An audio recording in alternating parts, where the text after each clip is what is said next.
तो इस वीडियो में हम जानेंगे जोसा और सीसेप काउंसलिंग प्रोसेस के बारे में। So hello and welcome back to the channel. JEE mains 2024 का रिजल्ट अब आ चुका है। सबसे पहले उन बच्चों को बहुत बहुत शुभकामनाएं जिनका कट ऑफ क्लियर हुआ और जेईई एडवांस वो दे रहे हैं। बट यहाँ पे कुछ बच्चे हैं जिनका लो परसेंटाइल आ गया है, जिनकी 1 लाख से 5 लाख के बीच में रैंक आ गई है। क्या हमें जोसा या सीसेप की काउंसलिंग में बैठना चाहिए या नहीं बैठना चाहिए? तो बिल्कुल इसका जवाब है यस, आपको बिल्कुल बैठना चाहिए जोसा और सीसेप की काउंसलिंग में, क्योंकि स्पॉट राउंड में भी आपके चांसेस बन जाते हैं कि आपको कोई ना कोई एनआईटी में कोई ना कोई ब्रांच जरूर मिल सकता है। अगर आपको किसी तरीके का कन्फ्यूजन है या रिजल्ट से लेके या आपको कौन से कॉलेज मिल सकता है नहीं, तो आप हमारे एक्सपर्ट काउंसलर से बात कर सकते हैं। इस स्क्रीन पे दिए गए नंबर पे आप कॉल कर सकते हैं या व्हाट्सएप कर सकते हैं। एक्सपर्ट आपको बेस्ट एडवाइस देने के लिए रेडी बैठे हैं। कैटेगरी वाइज कट ऑफ की बात करें जेई एडवांस की, तो ये आपका कट ऑफ रहा है इस बार का। तो आते हैं अपने टॉपिक पे वापस। तो पूरा प्रोसेस क्या होता है मैं इस फ्लो चार्ट के माध्यम से आपको बताता हूँ। फर्स्ट स्टेप में आपकी रजिस्ट्रेशन होता है। जब आपका रजिस्ट्रेशन हो जाता है तब आपका काउंसलिंग चॉइस फिलिंग वाला पोर्टल खुलता है। पोर्टल खुलने के बाद आपकी चॉइस लॉकिंग होती है। जब आप चॉइस लॉक कर देते हो तो आप वेट करते हो सीट अलॉटमेंट का। जब आपका सीट अलॉटमेंट आ जाता है तो आपके पास 3 ऑप्शंस होते हैं, फ्रीज, फ्लोट और स्लाइड। इनमें से तीनों में से कोई एक ऑप्शन सेलेक्ट करना होता है। फिर आपका डॉक्यूमेंट वेरिफिकेशन होता है।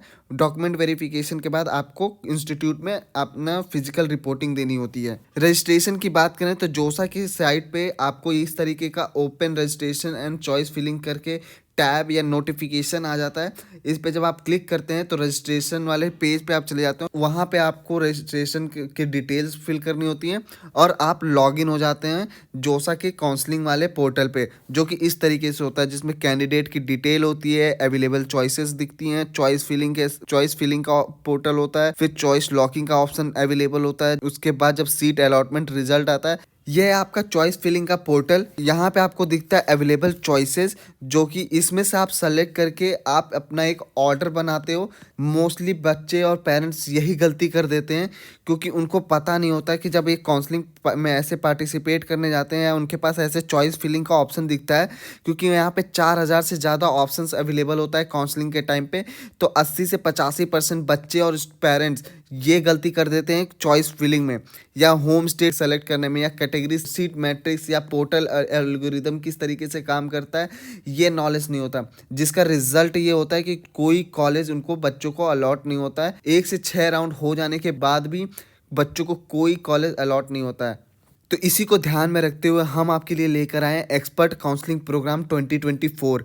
इसमें हमारे एक्सपर्ट्स बच्चे की प्रोफाइल एनालिसिस करते हैं, उसके रैंक, कैटेगरी और होम स्टेट के बेसिस पे डिटेल कॉलेज रिपोर्ट तैयार की जाती है एक्सपर्ट्स के द्वारा।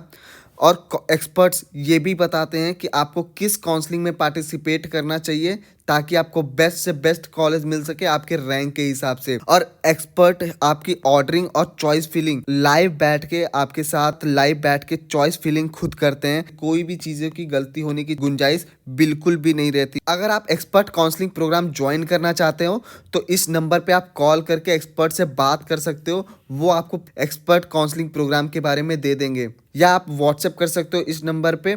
Take a expert counselling support to avoid mistakes. तो आते हैं अपने टॉपिक पे। बहुत सारे बच्चों को कंफ्यूजन होता है फ्लोट, फ्रीज और स्लाइडिंग के बारे में। What is these option? जब जोसा के द्वारा आपको सीट अलॉट हो जाता है तो ये 3 ऑप्शन देखने को मिलता है, float, freeze and slide.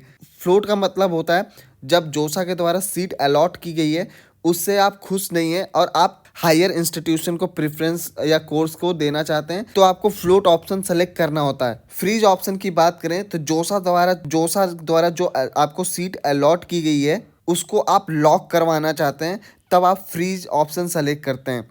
Slide option का मतलब होता है कि जिस इंस्टीट्यूशन में आपको कॉलेज मिल चुका है बट आप हायर प्रेफरेंसेस, उसी कॉलेज में आप हायर प्रेफरेंसेस ब्रांचेज में जाना चाहते हो, तो आप अगले राउंड के लिए बैठ सकते हो। एग्जाम्पल के साथ मैं आपको समझाता हूँ। जैसे मान लीजिए कि आपको एनआईटी दिल्ली अलॉट हुई है इलेक्ट्रिकल में। जब आप स्लाइड ऑप्शन सेलेक्ट करते हो तो आपका इंस्टीट्यूशन सेम रहता है बट आपके प्रेफरेंसेस चेंज हो जाते हैं। हो सकता है आपके नेक्स्ट राउंड में सीएससी मिलने का चांसेस ज़्यादा हो, तो अगर सीट अवेलेबल होती है सीएससी के लिए तो आपको वो प्रेफरेंसेस मिल जाएगा। अदरवाइज आपका सीट एनआईटी दिल्ली में लॉक कर दी जाएगी ईई के लिए। तो ये होता है स्लाइड का ऑप्शन। वैसे मोस्टली हमें हमेशा फ्लोट ऑप्शन सेलेक्ट करना चाहिए ताकि हमारे चांसेस इंक्रीज हो जाएं अच्छे इंस्टीट्यूशन और अच्छे ब्रांचेस मिलने के। तो जोसा अलॉटमेंट रिजल्ट कैसे देखते हैं, तो जोसा की वेबसाइट पे आप विजिट करते हैं, उसके बाद आपके सीट अलॉटमेंट वाला रिजल्ट वाला लिंक ओपन करते हैं, वहाँ पे जेई मेंस एप्लीकेशन नंबर और पासवर्ड और सिक्योरिटी पिन डालते हैं और लॉगिन पे क्लिक करते हैं, तो आपका जोसा का अलॉटमेंट रिजल्ट डिस्प्ले हो जाता है। डाउनलोड और प्रिंट करके अलॉटमेंट लेटर रख सकते हैं, क्योंकि जब आप फिजिकल रिपोर्टिंग करते हैं कॉलेज में तो वहाँ पे इसकी रिक्वायरमेंट होती है। अगर आप एक्सपर्ट काउंसलिंग प्रोग्राम ज्वाइन करना चाहते हो तो इस नंबर पे आप कॉल करके एक्सपर्ट से बात कर सकते हो, वो आपको एक्सपर्ट काउंसलिंग प्रोग्राम के बारे में दे देंगे, या आप व्हाट्सएप कर सकते हो इस नंबर पे। तो इस वीडियो में बस इतना ही, मिलते हैं आपसे अगले वीडियो में। Thank you so much for watching.